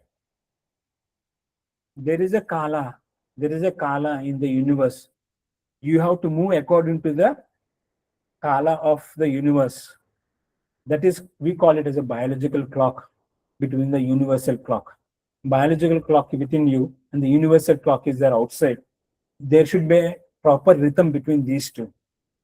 There is a daytime, there is an afternoon, there is a evening time, there is a night time. There are different times have been explained. In the morning, there is a kapha predominant. In the afternoon, pitta predominant. In the evening, vata predominant is there. At 3 periods, one dosha will be predominant, remaining will be less. And that particular period, the dosha nourishment can take place. Whatever food you are consuming, that will be nourishing the kapha dosha. When you are, whatever food you are consuming in the morning, it will be nourishing the kapha dosha, which is for constructive phase on. Whatever you are consuming in the madhya, in the afternoon, that maintains the nourishment of pitta dosha. That is for maintenance purpose. The food what you are consuming in the morning will be different in the afternoon, no doubt in that. The same food can never be consumed. Because it has to maintain, this has to construct. The strengthy food should be there. The construction means the strengthy food should be there. Here, maintenance, the sharp food should be there. And the last, you should require only little quantity only. Vata, nourishment is, vata doesn't require more nourishment at all. Because it doesn't have a shape at all. You don't require more nourishment for that. But kapha, pitta, you require more nourishment. That's why they say that eat morning how much ever you want. Huge quantity, no problem. Because that is the kapha period which is required for the constructive phase. And eat in the afternoon, half of the morning period. What you have taken in the morning, half of the food only you take in the afternoon. That is sufficient for the maintenance of pitta. And in the night, take on the half of the afternoon only. That is required for only for vata nourishment purpose. So try to have food in 3 times a day. No doubt, in no harm at all. But how much you should have, what you should have, that has to be told by only proper physician. And don't follow the reels. They are worst. They never give a right direction at all. Our science gives the best direction. No doubt in that. Examination of the patient, how we can gain knowledge. There is one sloka, there is one saying that how you gain the knowledge. Atma manasa samvijjata mana indriyartha sannikarshad pratyakshina. You get the knowledge by the connection of all these things. Atma will be connected with the manas. Manas will be connected to the indriya. Indriya to the indriyartha. Indriyartha to the pratyaksha one connected. So then you get the knowledge. Atma gains the knowledge. This is how you gain the knowledge.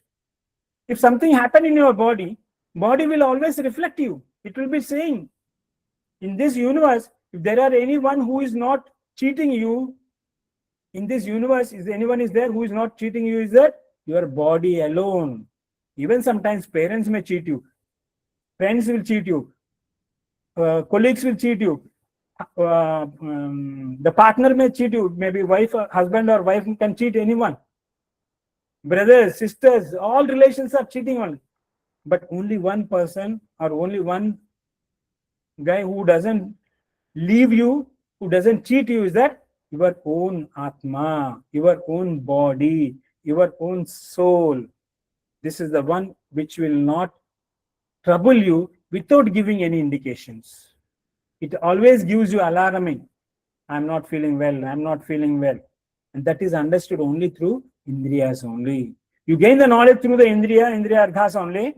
And you can also understand the person's knowledge by through Indriya and Indriya Arthas only. By knowing this concept, I started examining the patient into the Indriya Arthas, trying to find out the Indriya, trying to find out the Manas, trying to find out the Atma.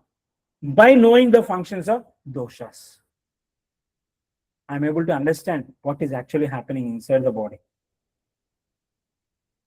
By adopting this knowledge only, I started thinking myself, I started creating my own concept, I started looking into the different types of patients. I could able to understand you can gain the patient knowledge through Indriyas only. You gain knowledge through Indriyas, you can gain the knowledge of other person also through his Indriyas only, no doubt, with the help of your Indriyas. With the help of your Indriyas. The role of Dinacharya, Rutucharya, Annavidhi, everything has been explained so beautifully in our science, but we are not following it. We are not able to adopt so many things which have been explained in our science. If you follow this, you don't require to follow any treatment protocol at all. You don't require to follow any treatment at all. If the previous ones are been perfect, that is Dinacharya, Rutucharya, and Annavidhi, Aharavidhi, or Brahmacharya following, so many factors are there. All the things, if you follow in a right way, you don't require to go any treatment at all. But we are not following that. We are not following that. Especially, I would like to bring to this notice here also, particularly regarding the females. I'm not against to them because I try to protect them. In the universe, they have a bigger state of respect. No doubt in that. They are the second creators in this universe. Second creator in this universe. Brahma, after Brahma, only the woman can create a new generation, new offspring. So she is so precious. She is so precious that she has to be protected. In some of the points, in some of the book, I don't remember, in Nitisara or some book I read, only woman has to be taken care. Till she gets married, parents has to take care. After she's getting married, husband has to take care. After husbands pass away, son has to take care about the mother because she's precious.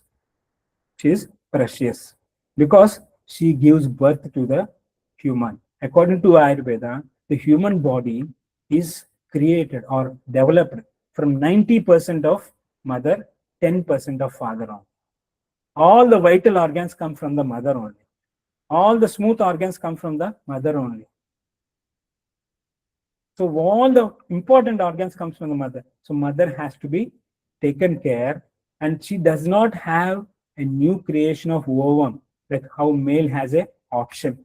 They can create new sperms, but females, the woman, the lady cannot create new ovums. That is the reason. If they are not following the regimens which has been explained in our science, they are all becoming itihasa only now. That is Rutumati Charya, Garbhini Paricharya. So many are there.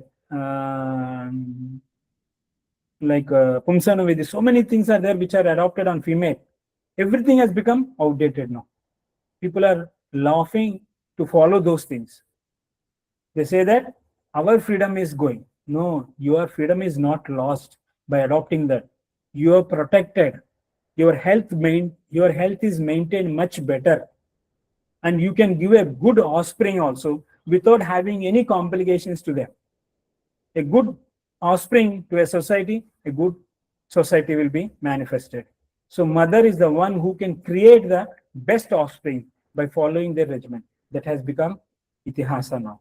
No one is following that. Rutumati Charya, so many are there which has to be adopted. That they are not followed at all. So many concepts are becoming itihasa. So it should become in a present study that it should come out, it should be adopted, it should be explained. I would like to share this Upanishad, one sloka. For those who believe, no proof is necessary. For those who don't, no proof is enough. No doubt in that. You cannot wake up a person who is acting as a sleeping. In the same way, you cannot make and accept and believe that he doesn't want to accept it. So you don't require any proof if a person requires to be accepted. So I hope I have framed my thoughts to your needs. And once again, I'm thankful for the organizers for giving this opportunity. I don't know to how much extent I could able to share my views and how it could reach to you all. I hope there will be some impact in your life. Try to read Ayurveda, not like a subject, as a Bhagavad Gita, daily routine. It has to be there in every individual's house. Like how Bhagavad Gita is there, Ayurveda should be there in every individual house as a Dinacharya, Rutucharya. Make a chapters, give it to the society. Let adopt everyone, not the treatment, at least how to live lives. That is enough. Everybody can be relieved from diseases. Now, if you want to go to a doctor, it's very, very difficult. Even I'm scared to go to a doctor. Being a doctor, I'm very scared to go to a doctor. But by God's grace, I always pray, please don't take me to any doctor, take to you direct. Because it is very, very difficult time we are facing in the society. And I have seen in Corona period also, how it has been minted, how they have been made a scare. Many people are died because of fear factor only, not because of Corona. So the principal sir, the dean, or all other faculty members and the organizers for giving me this chance. Thank you very much. Thank you, one and all, sir. Namaste for everyone. Thank you, sir. Thank you. So now question answer session. If you have any question, you may ask. Any question, anyone? Yeah. Yes, I have one question, sir. Yes, you can ask the question. Yeah, so actually, when we go to an Ayurvedic doctor, they do generally Nadi Pariksha. So I'm interested to know actually what all can they find out through that Nadi Pariksha. Madam, Nadi Pariksha, it is the second stage because that is not the Pratyaksha Jnana. Nadi Pariksha is not a Pratyaksha Jnana. It is a Yukti Jnana only. You have to understand by the movements of the pulsations. Based on the movement of the pulsation, you can able to understand is it Vata, Pitta or Kapha. That can able to be understand. Even my grandfather, he could able to see that. He able to say that what all diseases are manifested in the body. Based on the Vata predominance, what all Vata diseases are there, you can predict and say these are the diseases. If Vata pulses are there, then you can say that you may be prone to have 80 types of Vata diseases. Definitely one among them will come under that. So it is a guessing only. But when you examine the Indriyas, it is direct Pratyaksha knowledge. Even you yourself can also examine yourself, your body, what all changes are occurring in your body. But pulse you may not able to understand because it requires to be observed many pulse together. But Indriya examination, you don't have to examine others. You can just look into your own Indriyas. See tongue, see eyes, see nails, skin. You observe your own Indriyas. You can easily understand the differences, what are taking place in your body. That is the difference between the examination of pulse and the Indriya Parikshas. So pulse is the one which is Yukti Pramana. Indriya Pariksha is a Pratyaksha Pramana. What you are able to see is the best knowledge is Pratyaksha knowledge only. Yukti knowledge is sometimes you may miss. All X-rays or MRI or CT scans are all Yukti only. You take MRIs or CT scans, you give to two different doctors, they will write two different reports according to their views only. They are guessing. It is guessing only by looking into the reports. You cannot depend on the reports. I don't depend on the reports. I depend on patient. The best investigations, what you can do is that examine thoroughly from top to bottom of the patient, looking into the sense organs, automatically you will get the complete picture of what actually happening internally, which parts are affected, can be easily understood. I'm not saying that it is wrong. No, that is higher level. You require more way of thinking of knowledge is required, and more depth will be required, more exposure is required. But for here, you don't require more exposure. You look yourself to try to understand the dosha predominance. You can easily treat yourself. I hope it is clear, ma'am. Yes, sir. Thank you. Anyone? Sir, I have a Acharya. Namaste, madam. Yes, I just have a question. I'm not a Ayurveda person, okay, but of course I'm a teaching faculty in the discipline of food nutrition and dietetics. Now, there have been patients who have been coming to me, as far as diabetes, the type 2 diabetes mellitus is concerned, okay, with mere changing certain dietary, the dietary changes, incorporating dietary changes, there have been reversal, about their glucose levels. And one of them, is millets. The coarse grains, the coarse millets. I'm not talking about the processed ones. Yeah. So, since you commented on that we are not meant to, it's not meant for us, the consumption, I would like, some scientific rationale behind not including millets in the diet. Sure, madam. Because according to Ayurveda, if you consume millets, it aggravates severe vata and pitta. Severe, it's not normal. It is severe vata and pitta will be aggravated in the body. That is the one which they may reduce the weight. But internal damage is going on, which they are not aware about that, madam. And who has to consume that? Because it takes a slow process of digestion is required there. The releasing of carbohydrate will be a slow process. There must be required a strong agni is required there. Okay. And the people who are working in the sun and people who are working physical exercises, physical work, who does the physical work, like going into the field, working in the field, okay, madam, who are working in the construction, lifting heavy weights, moving here and all, such a person, they will generate heat by usage of the muscle in the body, and they are exposed to the external heat. Their body receives the heat more also. A person who consumes this and sitting in a AC room is not ideal, because his body will be receiving cold, and the internal organs has to function more harder to increase the heat in the body. So have you done, are there any research, okay, when you've done the intervention, or are you just mere talking, from the literature which has been recorded? This is my personal experience, which I am adopting in my practice, madam. I have stopped most of my patients, all the millets, who has been aggravated with vata and pitta. Where there is an increase of vata and pitta is increased condition, I don't advise. So all those 9 millets that we have, there are several, but the 9 millets that we recommend. So that's your experience. Yes. Okay. And because Ayurveda says, madam, Desha Kala also. Desha is one among the factor where you have been birthed. And that is the area you have the cultivation which is suitable to your body. You have medicine, you have food also in the same area. And so even the regionality is not taken into consideration. You have to consider, that's what I'm saying. If you are staying in a North India, there wheat may be good for them.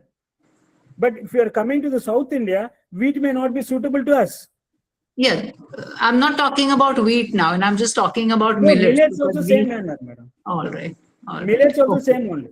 Yeah, and one last question I would like to speak about, ask you about is water. Now, knowing the fact that 70% of our body is water. Yes. So even the minimal intake of, now I personally advise, and I always say to monitor your urine output and then consume water. So the max that I would allow someone, in our context, I'm from Goa, so the minimum I would advise someone is 2 liters. That cannot be fixed from person to person, madam. What I advise to them is that I get many patients with just, they feel dryness in the mouth, but they are still obese. The people are huge and they get dryness and they started drinking more water. And that is causing more complication in the body. Already it is fed with a lot of water and you are more pouring water, then it destroys. Why you get dryness? It is not because that you are having loss of water in the body. No doubt, dryness is indicated to the thirst only. But the dryness in the tongue is not associated with the thirst. Remember, madam, dryness in the tongue is not associated with the thirst. Dryness in the palate is only associated with the thirst. Because Talu is the moola of Udakava Srotas. Jihva is not the moola of Udakava Srotas. And it reflects on the palate. Okay. If you have palate dryness, no, then you have to suspect there is a disturbance, there is a lack of water in the body, but not on the tongue. So I'm talking about now that the dryness which someone faces in the palate. Then in that case, what do we do? Isn't it advisable that they consume more water? Most of the time, if he's getting that, he will be of not having water. He may not be obese. Definitely, he will not be obese, and he will be having less water in the body. No doubt in that, madam, because it is a moolasthana of Udaka Vasrotas. Talu, Moolam, Klomancha. Talu and Kloma has been considered the moolasthana. So there it will reflect as a dryness. And that if you understand that, you advise them, take water for them. But Okay. a person who is having dryness in the tongue, definitely it is not related to the Udaka. No doubt. Why is related with Udaka only? As a sense of Apmahadhatu is related with that only. But the governing of Udaka is not done by Jihva. Not by Jihva. It is So done the by difference there is, so the difference to understand is between the palate and the tongue dryness. Yes, you should understand the about difference the between palate and tongue. Then you advise them. And I always advise, if anybody is having thirst, Namaste, sir. I have a question. Namaste, sir. I have a question. Thank you. Namaste. Yes. Okay, madam. Namaste, sir. I have a question. Is intermittent fasting against Ayurveda? Ayurveda also explains Upavasa, madam. What is Upavasa? No, intermittent fasting, having meals twice a day with 8 hours gap, is it against Ayurveda side? Yes, it is absolutely against the rule of Ayurveda, madam. Because as I told you, no, there are 3 periods in the biological clock: morning, breakfast timing, afternoon lunch timing, and the night dinner timing. Okay, then you suggest morning food should be more than afternoon and evening. Afternoon should be half of the morning food, and night morning should be heavy breakfast. You mean to say?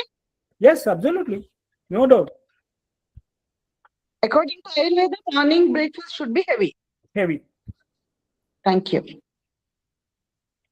Because that is the purpose. I have one more doubt. Whatever food you are consuming in the morning time, it is used for the constructive purpose. Yes. So you require more. Okay. Thank you. नमस्ते sir, मैं नीतू तिवारी नमस्ते ma'am, Patna से जुड़ी हुई हूँ। पटना बिहार से। मैं पाटलिपुत्र विश्वविद्यालय में असिस्टेंट प्रोफेसर हूँ और मेरा विषय है प्राचीन इतिहास है, संस्कृति एवं पुरातत्व।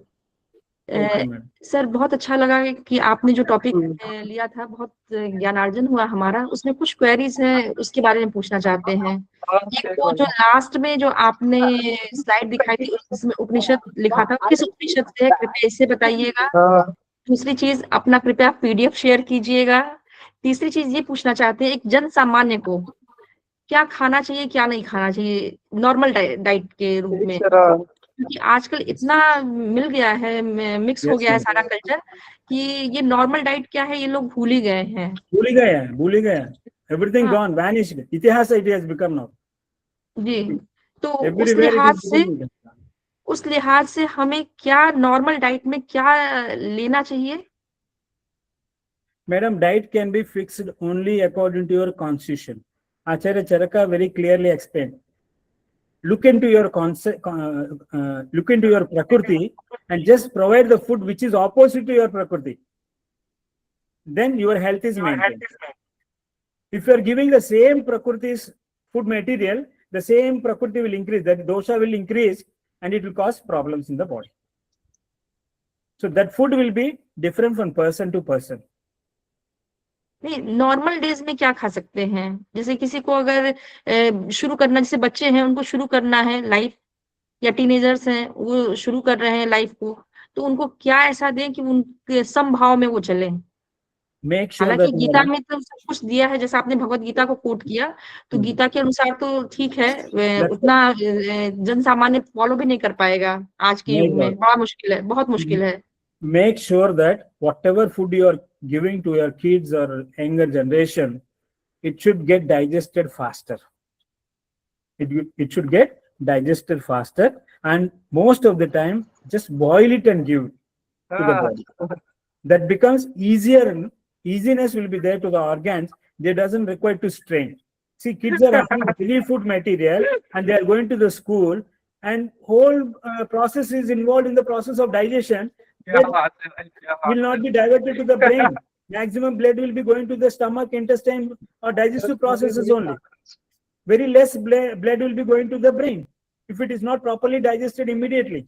Within 45 minutes, the process of digestion is not completed, not moving into the stomach.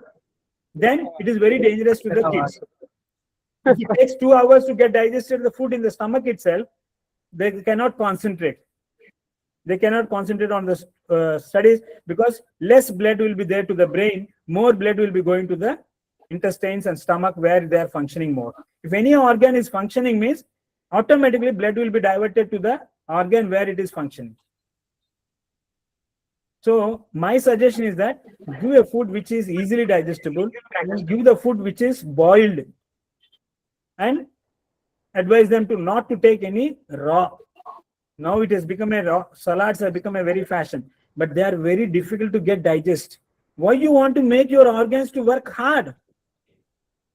Make your organs to become easier.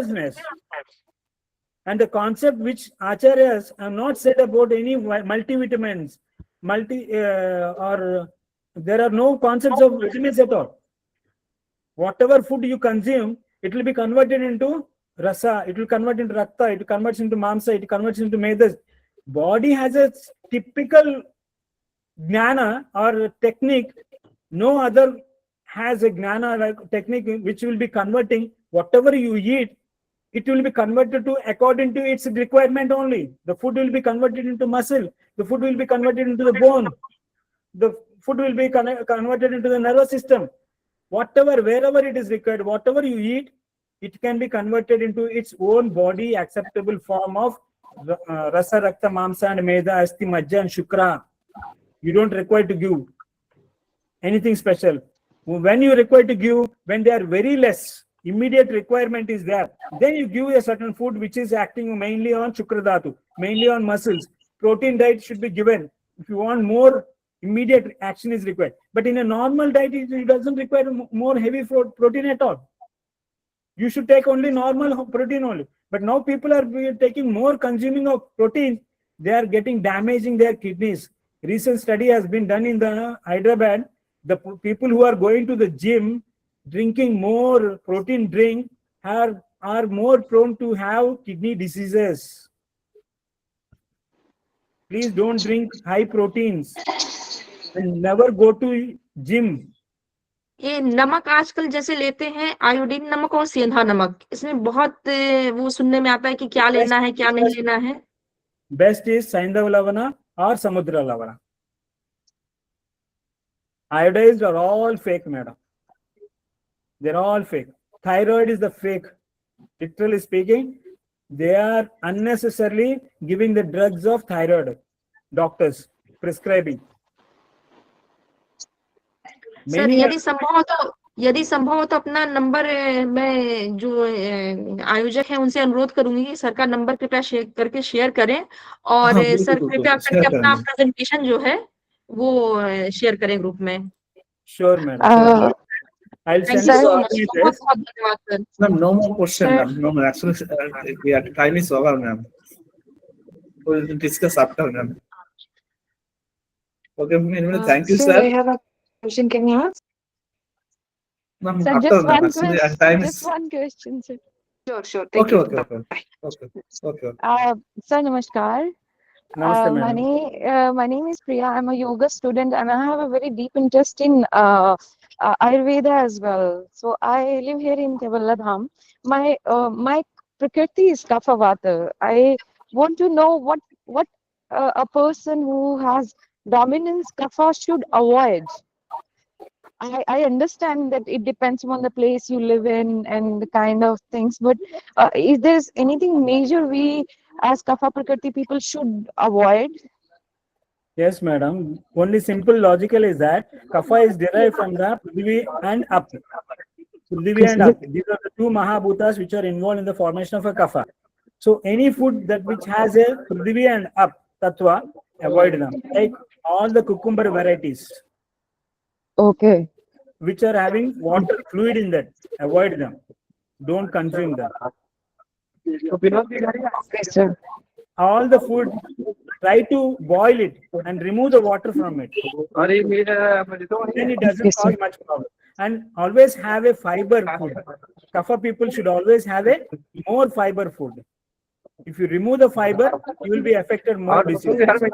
Then being a vata, most of the time kapha is always caused because of vayu only, madam. Because of vayu, kapha will never cause.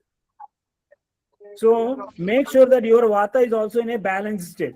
So avoid all vata vriddhi dravyas like groundnut or anything protein, high protein diets or any light food materials, that is oats or crushed rice or something which is very light in weight.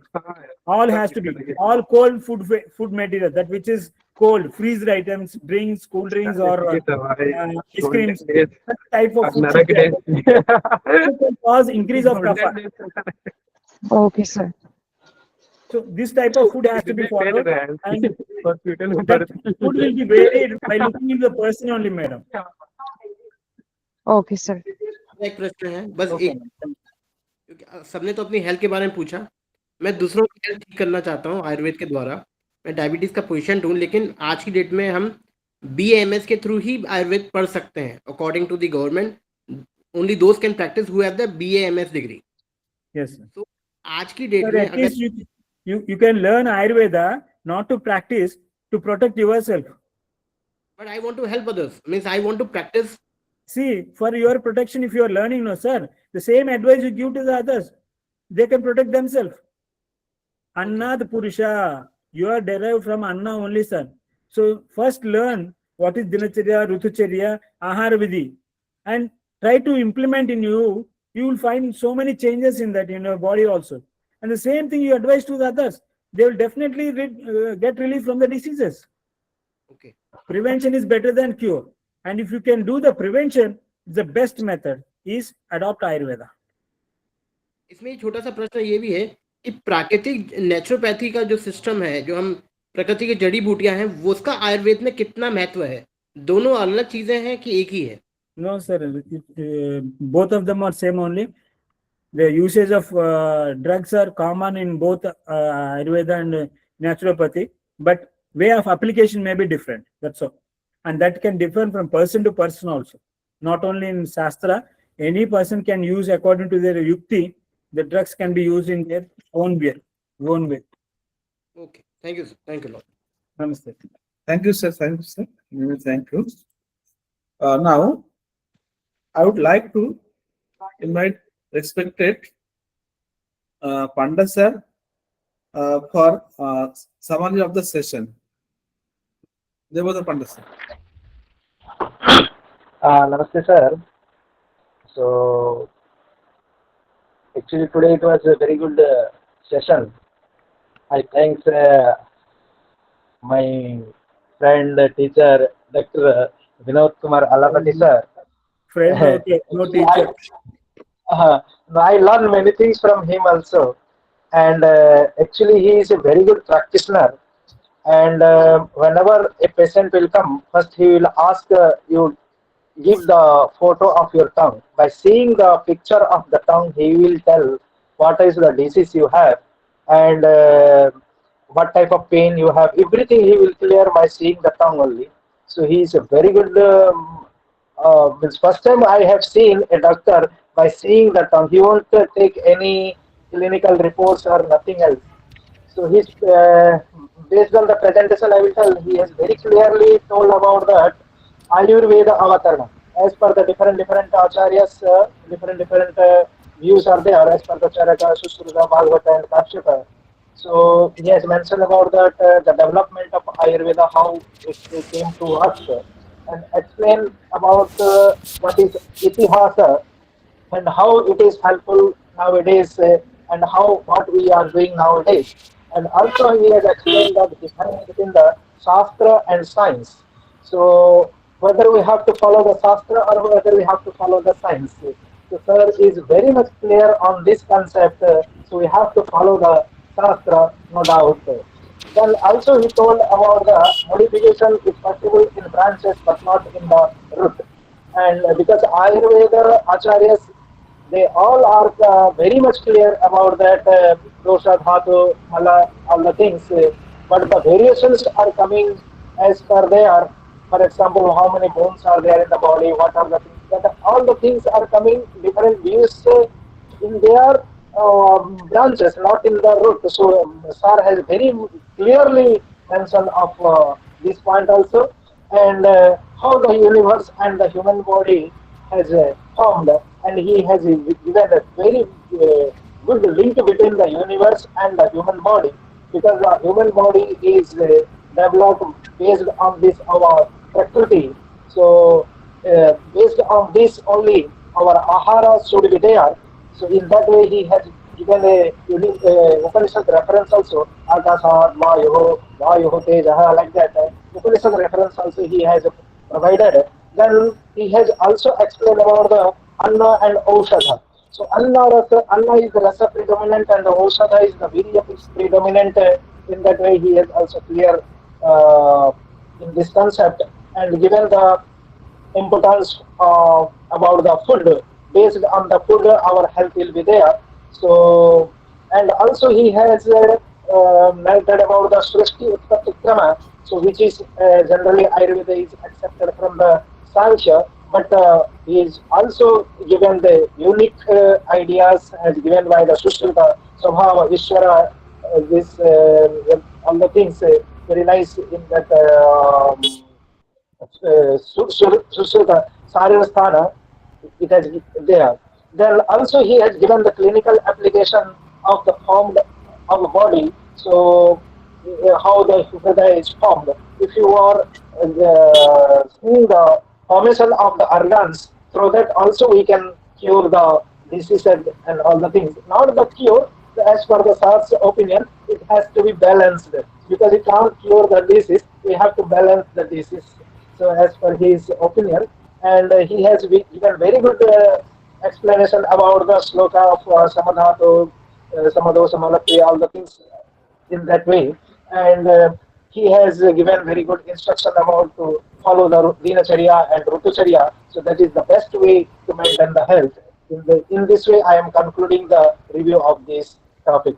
Thank you all. Thank you, the organizing committee, to given me the responsibility and chance to give some opinion about this. Thank you very much. Thank you, sir. Thank you, Vinod. Thank you. Now, I would like to warmly invite respected Guruji Professor K. Dharan to kindly present the concluding remarks of the session. Guruji. नमस्कार। नमस्ते sir. Doctor Vinod Kumar ji के द्वारा हम लोगों का ऐसा अनुग्रह मिला है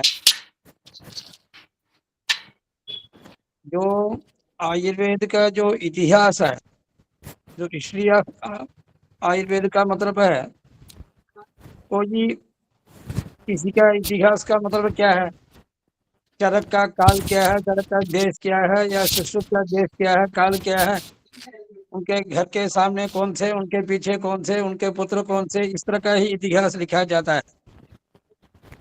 लेकिन उससे आगे चलकर आयुर्वेद संहिता का जो वास्तविक जो इतिहास है, अर्थात जो ज्ञान भाग है, उस पर उनका जो निरूपण, जो व्याख्यान है, बहुत ही सराहनीय है, श्लाघनीय है। तो वस्तुतः हमारा जो विनोद जी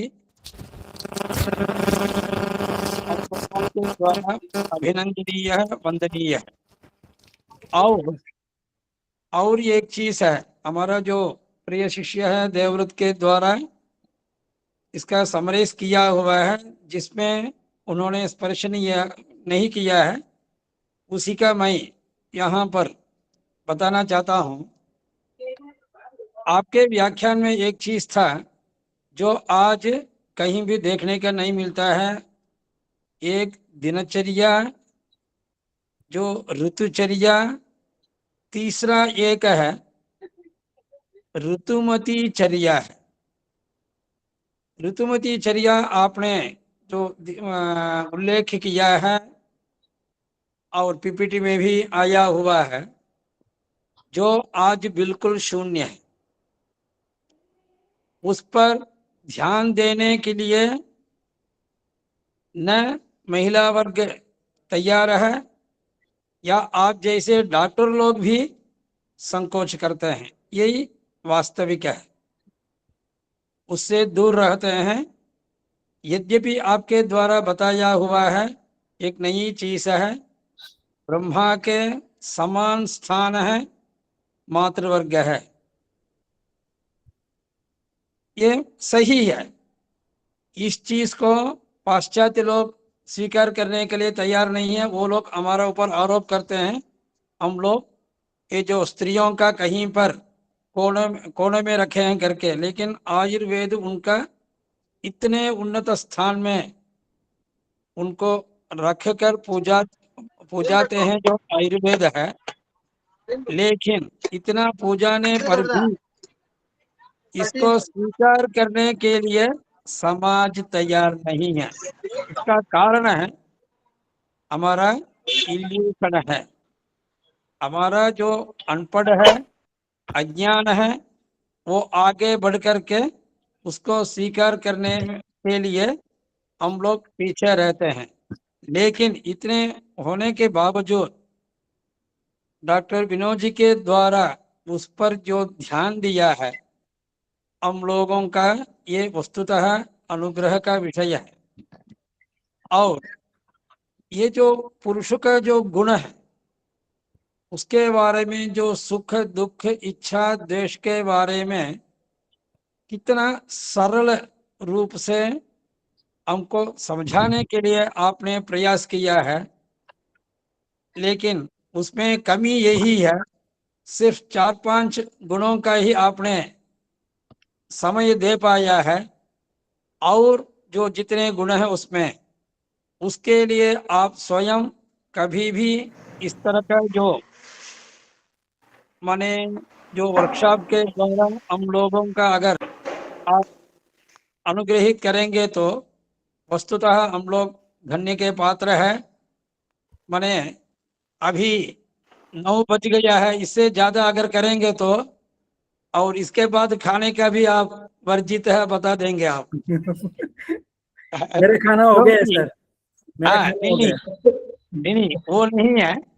असल में लोगों का मन में यही है, हमारा खाना है और कैसे पीना है, यही स्वास्थ्य का कारक है। ऐसा एक मूल अज्ञान है, उसका आपने दूर किया है। वस्तुतः ऐसा नहीं है। डॉक्टर से दूर रहना, डॉक्टर का मतलब जो आज के जो फिजिशियंस है, कैसे दूर रहना चाहिए उसका एक सूत्र आपने बताया है।